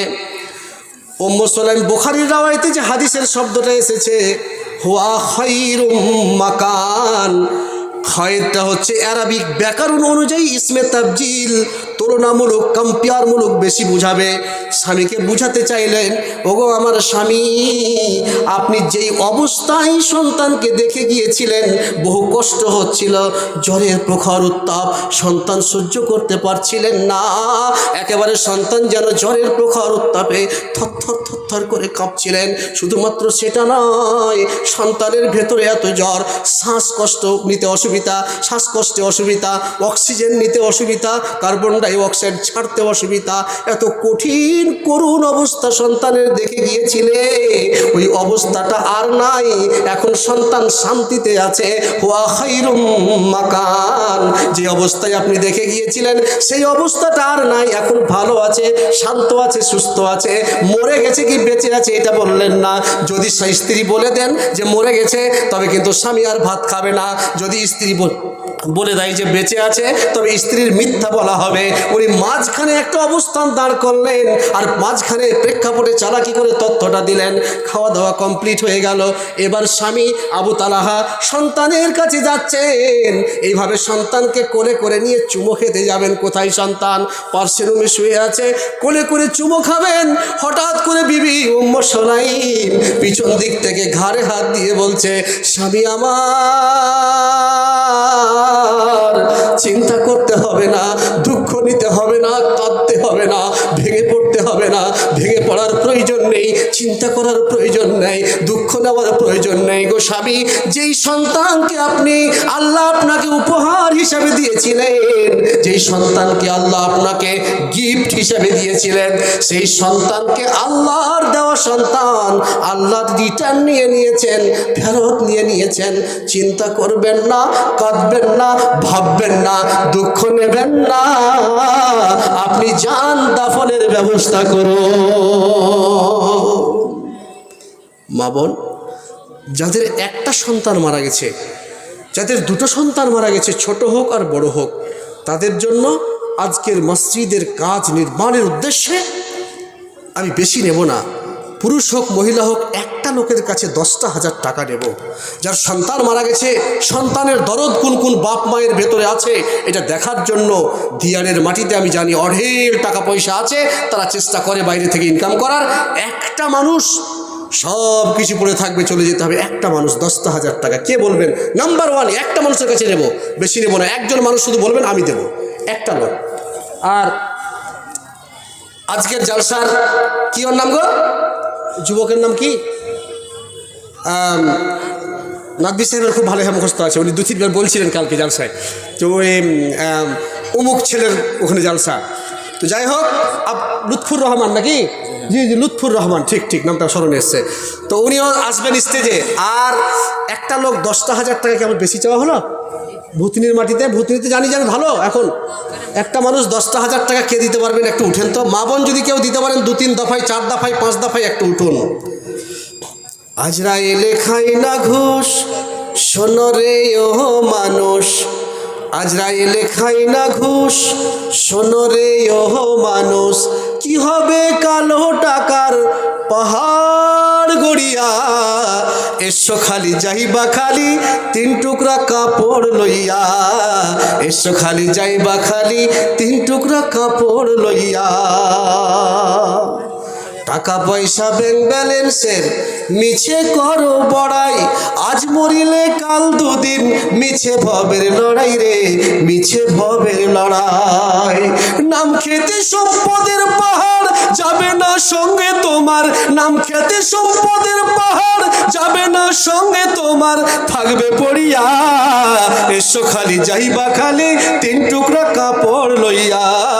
এসো খালি যাইবা খালি 3 টুকরা কাপড় লইয়া। আসুন ভাই, দিবদিশি মনে করছেন, একটু এগিয়ে আসুন। দেহ থেকে প্রাণ পাখিটা গেলে রে মন উড়ে, আপন পর হিসাব তোমার সবই রইবে পড়ে রে, সবই রইবে পড়ে। দেহ থেকে প্রাণ পাখিটা গেলে রে মন উড়ে, আপন পর হিসাব তোমার সবই রইবে পড়ে রে, সবই রইবে পড়ে। কাঁদবে 2 দিন সুজন স্বজন, কাঁদবে 2 দিন সুজন স্বজন, তোমাকে দিয়ে দাফন থাকবে ভুলিয়া। এসো খালি যাইবা খালি 3 টুকরা কাপড় লইয়া। এসো খালি যাইবা খালি 3 টুকরা কাপড় লইয়া। আজরাইলে খাই না ঘুষ, শোনো রে ও মানুষ। আজরাইলে খাই না ঘুষ, শোনো রে ও মানুষ। কি হবে কালো টাকার পাহাড় গড়িয়া, এসো খালি যাইবা খালি 3 টুকরা কাপড় লইয়া। এসো খালি যাইবা খালি 3 টুকরা কাপড় লইয়া। ভলেন্টিয়ার কে আছে? এই চাদরটা নিয়ে যান, ছেলে আর মেয়েদের মধ্যে খুব দ্রুত ঘুরতে হবে এই 20 মিনিট সময়ের মধ্যে, খুব দ্রুত। আর টাকা দিবেন 10 টাকা 5 টাকা, না হলে চাদর থেকে ছুঁয়ে ছেড়ে দিবেন একবার একদম। হ্যাঁ, গজল বলবো ইনশাল্লাহ, গজল বলবো, একটু যান। একজন কেউ বাকি থাকবেন না। জিলাপি কেনার লেগে যে টাকা দিয়েছেন ওটাও দিয়ে দিবেন, খালি 2-4 টাকা রাখবেন পকেটে। হ্যাঁ মা বোন, দুজন দেন, দুজন। আরেক চাদর ধরেন, আরেক চাদর ধরেন। একটা মহিলাদের দিকে, একটা পুরুষের দিকে ধরেন। আর আমি 10,000 টাকা দাবি করেছি, একজন আসলে একজনও বাদ যাবেন না। 1 টাকা হলেও দিবেন, 1 টাকা হলেও দিবেন, নাহলে ছুঁয়ে ছেড়ে দিবেন চাদর টাকা, তাও ভালো, কিন্তু হাত দিবেন চাদরে ইনশাল্লাহ। আর এক মা আমার এই যে নাকের ফুল, হ্যাঁ ওদিকে যান, আর একটা দিকে যান। কত টাকা ভাই? ফিটু পুলিশ 2000 টাকা, 1000 টাকা, মানে 3000 টাকা, 1000 টাকা বাকি। ফিটু পুলিশ আছে আপনি নাকি? না না, কই হুইজ ফিটু পুলিশ? কেমন স্টেজ আজ শোন পসিবল কই? ওখান থেকে দিয়ে পাঠান। ও বলেন যে আর 2000 টাকা দাবি করেছে পুলিশ সাহেব, মানে 5,000 টাকায় ললি কাটা দান করে দিয়েন না। 3000 টাকা হয় না, 5000 টাকা বলেন ওকে। আর এই নাকের ফুল, আল্লাহ এই মহিলা মারা গেছে, আল্লাহ তুমি তাকে জান্নাতবাসী করো, কবরের শাস্তি মাফ করো। আল্লাহুম্মা আগফির লাহা ওয়ারহামহা ওয়াসসি মাদখালাহা ওয়াবদিলহা দারান খায়রান মিন দারিহা ওয়া আহলান খায়রান মিন আহলিহা ওয়া জাওজান খায়রান মিন জাওজিহা। আর এটা ফের কে দিলে জি? এটা বেনামি। ও বেনামিতে দান একই নাম বলিল না, বেনামির মাফ করো জীবনের গুনাহ। যাহা দান দিয়ে গেল মসজিদ বানাতে, উঠানি আনিও তুমি কাল কিয়ামতে। ওই ফিটু পুলিশকে বলেন তার 2000 টাকা চাইছে, পুলিশ সাহেব 5000 টাকা দাবি করেছে। মা বোন কেউ বাদ যায় না, একজনও একদম ঝাড়েন, 1 টাকা হলেও দিবেন। বলবো আমি চাই গো আমার স্বামী হোক হাফিজ মাওলানা, আমি চাই গো আমার স্বামী হোক হাফিজ মাওলানা। আরে বেনামাজি MBBS, আরে বেনামাজি MBBS ইঞ্জিনিয়ার চাই না মনের তামান্না। আমি চাই গো আমার স্বামী হোক হাফিজ মাওলানা। যার দিলেতে থাকবে গাথা হাদিস ও কোরআন, সর্বদা যার খেয়াল হবে মসজিদের আজান।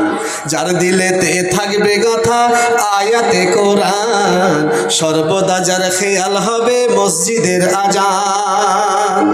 যার রুজি রুটি থাকবে হালাল, যার রুজি রুটি থাকবে হালাল, হারাম কিছু থাকবে না, হারাম কিছু থাকবে না মনের তামান্না। আমি চাই গো আমার স্বামী হোক হাফিজ মাওলানা। শুক্রবারে জুম্মার নামাজ আসবে যেদিন গো, লুঙ্গি টুপি পাঞ্জাবিতে সাজিয়ে দেব গো। শুক্রবারে জুম্মার নামাজ আসবে যেদিন গো, লুঙ্গি টুপি পাঞ্জাবিতে সাজিয়ে দেব গো। আর গর্ব করে বলবো আমার, আর গর্ব করে বলবো আমার, স্বামীর হয় না তুলনা, স্বামীর হয় না তুলনা মনের তামান্না। আমি চাই গো আমার স্বামী হোক হাফিজ মাওলানা। চাই না আমি হিরো স্বামী গাড়ি আর বাড়ি, দাম কোনো নেই যার মাঝে নেই নামাজ আর দাড়ি। চাই না আমি হিরো স্বামী গাড়ি আর বাড়ি, দাম কোনো নেই যার মাঝে নেই নামাজ আর দাড়ি। জেনে বুঝে নিজের পায়ে, আমি জেনে বুঝে নিজের পায়ে কুড়োল মারতে পারবো না, কুড়োল মারতে পারবো না মনের তামান্না। আমি চাই গো আমার স্বামী হোক হাফিজ মাওলানা। শামসুল হক 10,000 টাকা। নারে তাকবীর। ওরে সে উনি বাড়িতে আছে, ফোন করে বলে নাও। বললেন নারে তাকবীর। হাজি বিয়ারের লোক মহিষের দুধ খাবে না নাকি, তাও শুনেছি আমি। এরকম করে নারে তাকবীর। এবার একটু আগাচ্ছি তো আমার উদ্দেশ্য পূরণ হয়েছে। 10,000 টাকা পেয়েছি। আল্লাহ সুবহানাল্লাহ। তোমারই রহস্য ফের বুঝিতে কে পারে, কোথায় ছিল তোমার বান্দা কোথায় ঝুপে ঝাড়ে। কি নাম ভাই, কি নাম? শামসুল হক নামে কি 10,000 টাকা, আল্লাহ তুমি তার প্রতীক হয়ে যাও শাখা।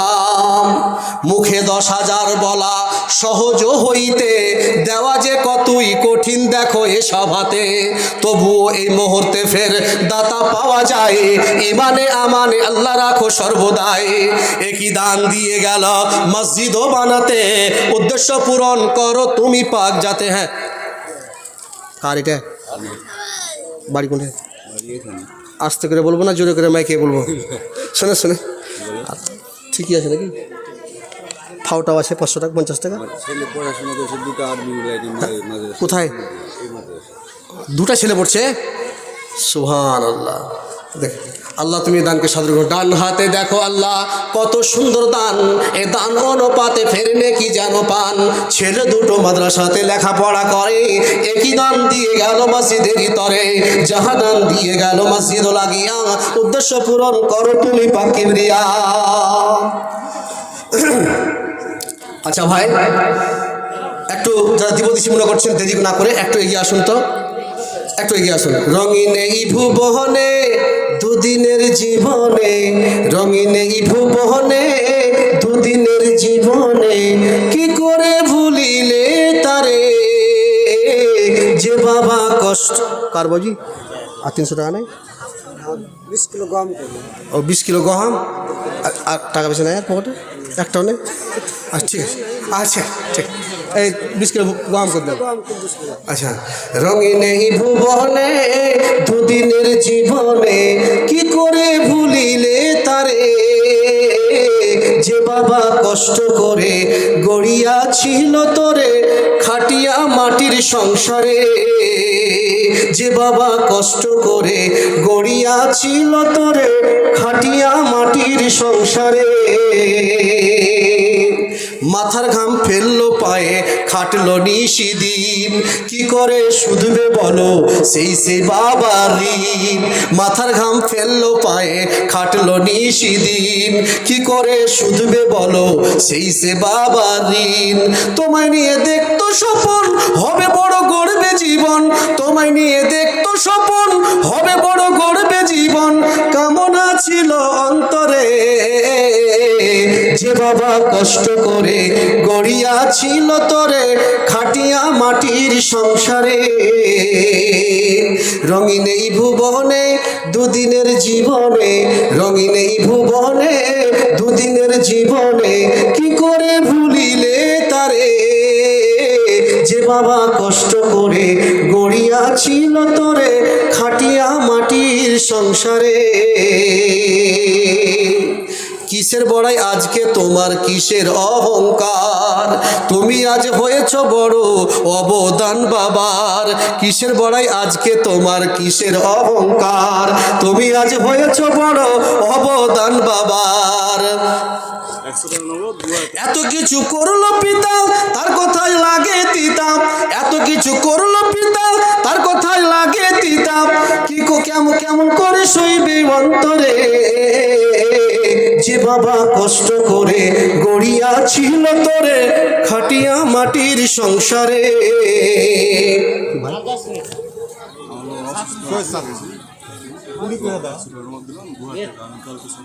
আমার ভাই, এই ভাই আমার কি কাজ করেন ভাই? কি কাজ করেন? মিস্ত্রি। মাশাআল্লাহ, 2000 টাকা বাকি আর 100 টাকা নগদ। ওনার বাবা অসুস্থ, আজমির ইনশাআল্লাহ। আল্লাহ তুমি তার বাবাকে সুস্থতা দাও, তোমার হাদিসকে বিশ্বাস করে, তোমার কোরআনকে বিশ্বাস করে, তোমার মসজিদ মাদ্রাসাকে বিশ্বাস করে বলে দান করেছে মাবুদ। তুমি তার বাবাকে তুমি আরোগ্য দান করো, তুমি ডাক্তারের ডাক্তার, তুমি সার্জেনের সার্জেন মাবুদ, তুমি তাকে আরোগ্য দান করো। কারণ তোমার কোরআন হাদিসকে বিশ্বাস করে তোমার উপরে আশা আছে, ভরসা আছে, তুমি ছাড়া তো কারো ক্ষমতা নেই সুস্থতা দেওয়ার, তুমি তাকে সুস্থ দান করো। আল্লাহুম্মা আমিন। আল্লাহুম্মা সাল্লি আলাইহি আল্লাহুম্মা বারিক আলাইহি। ভাই একটু যারা মোটা দানগুলো 10,000 টাকা আর একটা কলম পাবো না, বা 2000 1000 এসছে কি চাদর একটা এসছে, মা বোন ওদিকে ভালো ভালো করে দিন একটু।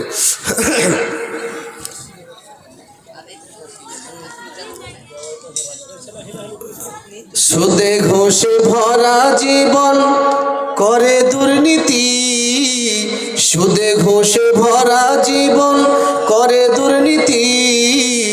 এমন লোক হয় যদি মসজিদের সভাপতি। ভাইরে সুদে ঘোষে ভরা জীবন করে দুর্নীতি, এমন লোক হয় যদি মাদ্রাসার সভাপতি। উচিত কথা বললে ভাইরে, উচিত কথা বললে ভাইরে, মুলবির চাকরি নাই আমাদেরই কপালেতে শান্তি বুঝি নাই ভাইরে আমাদেরই কপালেতে শান্তি বুঝি নাই। এত দুঃখ রাখবো কোথায় রাখার জায়গা নাই, এত দুঃখ রাখবো কোথায় রাখার জায়গা নাই, আমাদেরই কপালেতে শান্তি বুঝি নাই ভাইরে আমাদেরই কপালেতে শান্তি বুঝি নাই।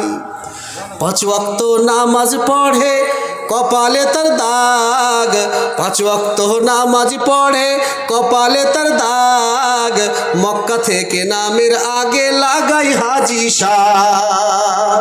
5 ওয়াক্ত নামাজ পড়ে কপালে তার দাগ, মক্কা থেকে নামের আগে লাগাই হাজি সাহেব। চায়ের দোকানে বসে হাজি টেলিভিশন চাই, চায়ের দোকানে বসে হাজি টেলিভিশন চাই, হিন্দি গানের তালে তালে পা দুটি নাচাই ভাইরে হিন্দি গানের তালে তালে পা দুটি নাচাই। এত দুঃখ রাখবো কোথায় রাখার জায়গা নাই, এত দুঃখ রাখবো কোথায় রাখার জায়গা নাই, আমাদেরই কপালেতে শান্তি বুঝি নাই ভাইরে আমাদেরই কপালেতে শান্তি বুঝি নাই। বড় ছোট নাই ভেদাভেদ কিসের মান সম্মান, বড় ছোট নাই ভেদাভেদ কিসের মান সম্মান, বাপের বয়সের মুরব্বিকে করছি অপমান। বড় ছোট নাই ভেদাভেদ কিসের মান সম্মান, বাপের বয়সের মুরব্বিকে করছি অপমান। 10 বছরের ছেলে যদি 10 বছরের ছেলে যদি ডাইরেক্ট বিড়ি খায়, 10 বছরের ছেলে যদি ডাইরেক্ট নেশা খায়, আমাদেরই কপালেতে শান্তি বুঝি নাই ভাইরে আমাদেরই কপালেতে শান্তি বুঝি নাই। এত দুঃখ রাখবো কোথায় রাখার জায়গা নাই, আমাদেরই কপালেতে শান্তি বুঝি নাই ভাইরে আমাদেরই কপালেতে শান্তি বুঝি নাই। 5 ওয়াক্ত নামাজ পড়ে কপালে তার দাগ, 5 ওয়াক্ত নামাজ পড়ে কপালে তার দাগ, মক্কা থেকে নামের আগে লাগাই হাজি সাহেব। চায়ের দোকানে বসে হাজি টেলিভিশন চাই, চায়ের দোকানে বসে হাজি টেলিভিশন চাই, হিন্দি গানের তালে তালে পা দুটি নাচাই ভাইরে হিন্দি গানের তালে তালে পা দুটি নাচাই। এত দুঃখ রাখবো কোথায় রাখার জায়গা নাই, আমাদেরই কপালেতে শান্তি বুঝি নাই ভাইরে আমাদেরই কপালেতে শান্তি বুঝি নাই। ভাই আর একটা কলম 10,000 টাকা নিব ইনশাল্লাহ, এবং মাইক অর্পণ করে দেবো। আর মাত্র 3-4 মিনিট সময় আছে। নাদবি সাহেব আসছে, আপনাদের আমাদের চির আকাঙ্ক্ষিত প্রত্যাশিত ব্যক্তি এবং বর্তমান সময়ের পশ্চিম বাংলার মাটিতে একজন স্বনামধন্য আলেমে দ্বীন, তাছাড়া সাথে সাথে বক্তা আছেন আমাদের কাছে, আল্লাহ বাঁচিয়ে রেখেছেন। তো ইনশাআল্লাহ তার বক্তব্য আমরা শুনবো। তার আগে একটা মাদ্রাসার ছেলে সম্ভবত 200 টাকা দান করেছে। আল্লাহ এই দান তুমি সাদরে গ্রহণ করো। আল্লাহুম্মা সাল্লি আলাইহি আল্লাহুম্মা বারিক আলাইহি, এই দানকে আল্লাহ তুমি সাদরে গ্রহণ করো। আর কত রক্ত ঝরবে, আর কত মানুষ মরবে, আর কত রক্ত ঝরবে, আর কত মানুষ মরবে, কখনো কি আর সোনালি জামানা, কখনো কি আর সোনালি জামানা, অমরের যুগ ফিরে আসবে, শান্তির দিন ফিরে আসবে, কখনো কি আর সোনালি জামানা, অমরের যুগ ফিরে আসবে, শান্তির দিন ফিরে আসবে। মহল বিলাইমারি যারা আছেন একটু খাওয়া দাওয়া করে আসবেন। খাস মহল, কত অন্তর ভালো জি। খাস মহল আর বিলাইমারির লোক যদি কেউ আসেন পাঠাবেন খাসমহাল বিলাইমারির লোক যদি কেউ থাকেন তো একটু খেয়ে আসবেন। ডেলিকেটে নাকি? ডেলিকেটে, আচ্ছা ডেলিকেটে চলে যাবেন। ভথিনী দিয়ারের মানুষ আসলে ফুলহর গঙ্গার জল পেয়েছে তো অন্তর সবসময় পরিষ্কার। একটা দূরের মানুষ খাওয়াইতে হবে এই রেসপন্সিবিলিটি তাও অন্তরে আছে। আল্লাহ তুমি তাদের যাজায় খায়ের দান করো। আল্লাহুম্মা আমিন, আল্লাহুম্মা আমিন, আল্লাহুম্মা আমিন। আর কত রক্ত ঝরবে, আর কত মানুষ মরবে, কখনো কি আর সোনালি জামানা ওমরের যুগ ফিরে আসবে, শান্তির দিন ফিরে আসবে। কত আজ বিধবা হলো যে নারী, কি পাপে মায়ের কোল করেছ খালি। কত আজ বিধবা হলো যে নারী, কি পাপে মায়ের কোল করেছ খালি।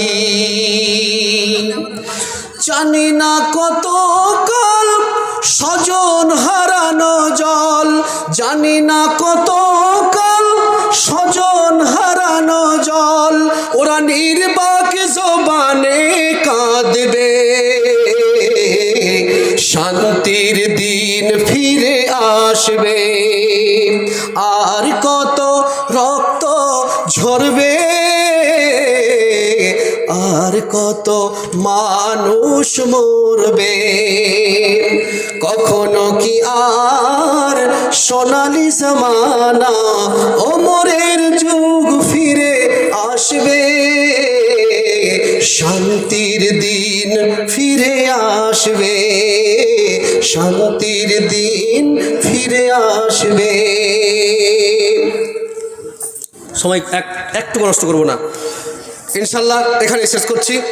বলার মাধ্যমে ভাষাগত কোনো আঘাত কাউকে লেগে থাকলে অন্তরস্থল থেকে ক্ষমা করবেন, এবং হাদিস কোরআনে কোথাও ত্রুটি মনে হলে জানাবেন, সংশোধন করে দেব। পরবর্তী বক্তা আমাদের পশ্চিমবাংলার এক অদ্বিতীয় বক্তা, আপনারা সকলেই জানেন, যার আশা আকাঙ্ক্ষা প্রত্যাশা নিয়ে আমরা বসে আছি।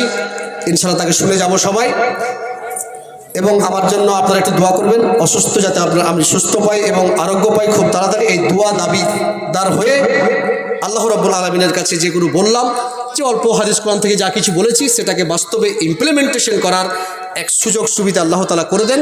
এই আশা আকাঙ্ক্ষা নিয়ে আজকের মতো বক্তব্যের এখানেই শেষ করছি।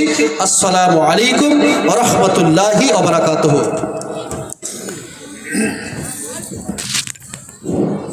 আসসালামু আলাইকুম ওয়া রাহমাতুল্লাহ। এবার আমাদের চিরস্মরণীয়, বরণীয়, মাননীয় মালদার ফিকহি যোদ্ধা জনাব ফাজিলাতুল শেখ বদরুদ্দোজা নাদাবি সাহেব আমাদের সামনে আসছেন। আপনারা যে যেখানে আছেন আর এলোমেলো না হয়ে অধিশেকে স্টেজের সামনে এসে বসে পড়ুন, এবং আমাদের শ্রদ্ধেয় বক্তা মাওলানা সাহেবকে সূক্ষ্মভাবে বলা এবং শোনাবার যেন সুবর্ণ সুযোগ আমরা করে দিই, অতঃপর আমরা যেন শ্রবণ করার একান্ত দৃঢ় সংকল্প হয়, এটাই কামনা করি। আসেন মানুষ।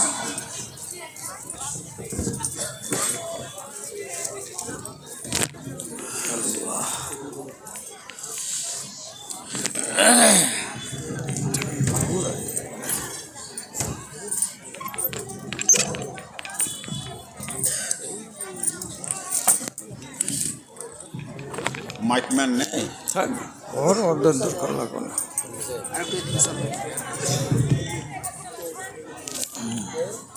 নিজে নিজে কিছু কম করে, কিছু নিজে নিজে করে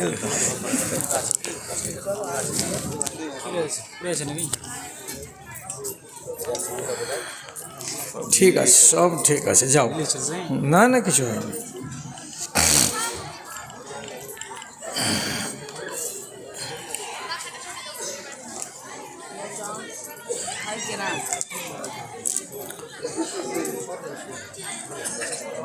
বিসমিল্লাহির রহমানির রহিম।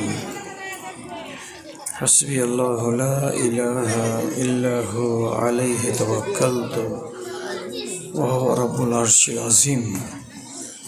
رب اشرح لي صدري ويسر لي أمري واحلل عقدة من لساني يفقهوا قولي. رب زدني علما. السلام عليكم ورحمة الله.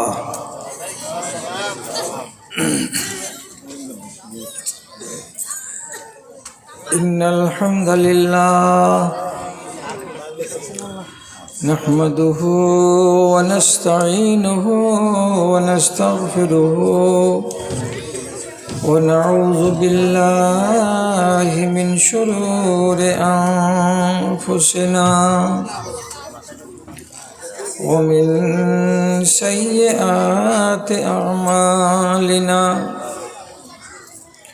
من يهده الله فلا مضل له ومن يضلله فلا هادي له. وأشهد أن لا إله إلا الله وحده لا شريك له. وأشهد أن محمدا عبده ورسوله. أما بعد أعوذ بالله من الشيطان الرجيم. بسم الله الرحمن الرحيم.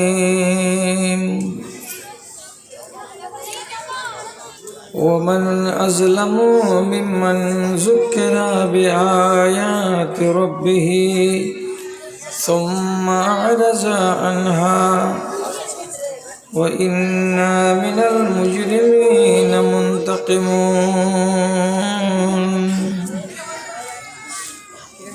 وقال الله تبارك وتعالى أفحسبتم أنما خلقناكم عبثا وأنكم إلينا لا ترجعون.